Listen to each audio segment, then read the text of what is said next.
квота барои Санкт-Петербург аз 300 аллакай нақша ба анҷом расидагӣ. Салом тамошобинони барномаҳои Сорбон Сафаров.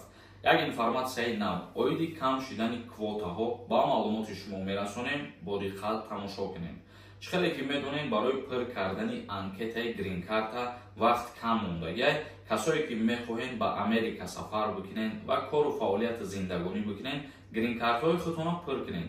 Номери WhatsApp рӯи экран меброяд, дар WhatsApp ҳатман бинависонед, ҳамин чиз аз соҳиб бишед ба манфиати шумоe. Русия квота барои иқомати муваққатии муҳоҷиронро 2 баробар коҳиш дод. Квота дар байни минтақаҳои Русия мувофиқи дархостҳои онҳо тақсим карда мешаванд ва ба таври анъанавӣ шаҳру вилояти Москва шумораи бештари иҷозатномаҳоро мегирад. Яъне ки аз ҳама зиёдтар квотаҳоро шаҳри Москва ва Московский област мегирад.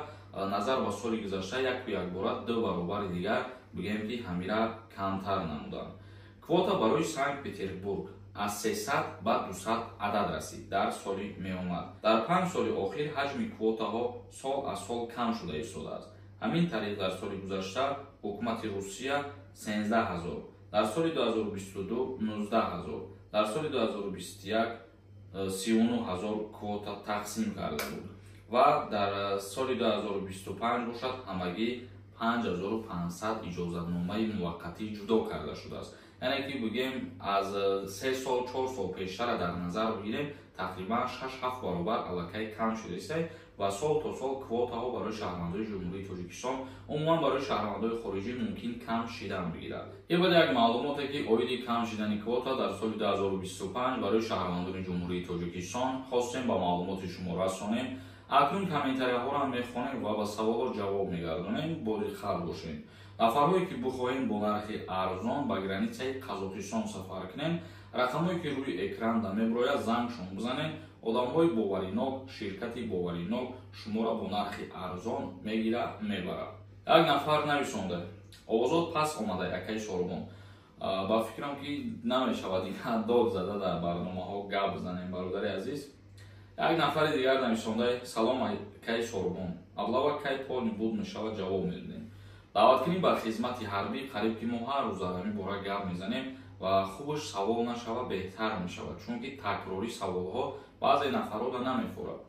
даъваткунӣ ба хизмат призови тирамоҳӣ 27 ноябрда ба анҷом мерасад. ҳозир гуфта мешавад ки дар чанд шаҳру ноҳияҳо аллакай нақша ба анҷом расидагӣ. Як нафар нависонда: акаҷон ассалому алайкум. Амнистия авфи зиндониён имсол кай баргузор мегардад? Мегуфтем. Ичиза мо аз пеши худмон ҳеҷ чиз гуфтан наметонем. Дар ин бора аз ҷониби президенти ҷумҳурии Тоҷикистон муҳтарам Эмомалӣ Раҳмон қонун қабул мешавад ва баъдан аниқ мешавад. ҳозираш чизе ки аниқ нест, морам дар бораш наметонем аз пеши худмон гап занем. Дилшод нависонда: ассалому алайкум. барои грин-карта пур кардан чӣ документ дар кор аст? ҳамун номерое ки мо мемонем қатишон ҳамсӯҳбат бишем ва ё худшон ҳамашон мефаҳмонантон ва пур мекунем. ҳозирам вақт ҳаст барои пур кардан. Саидов нависонда: ассалому алайкум сози хуби ака. масъалаи ҳамин амнистия дар Россия барои муҳоҷирон чӣ шида кард? мо нагуфтем ки айни ҳол амнистия мешавад. мо танҳо гуфтем ки пешниҳод шидагӣ аст, бояд ки дар соли 2025 авфи муҳоҷирон шавад. вале кадом моҳ мешавад, кадом намуд қонуншиканиҳо авф мешаванд, дар ин бора ҳеҷ чиз гуфта шидагӣ нест. ки қонун қабул шид, баъд аниқ мешавад, баъд официалӣ нашр мешавад. боз худо хоста бошад видео мекунем, ба маълумоти ҳамаи шумо мерасонем. тамошобинони азиз, барномаи имрӯзаро ҷамъбаст мекунем. то видеоҳои дигар, худованд ҳамаи мо шуморо нигаҳбон бошад.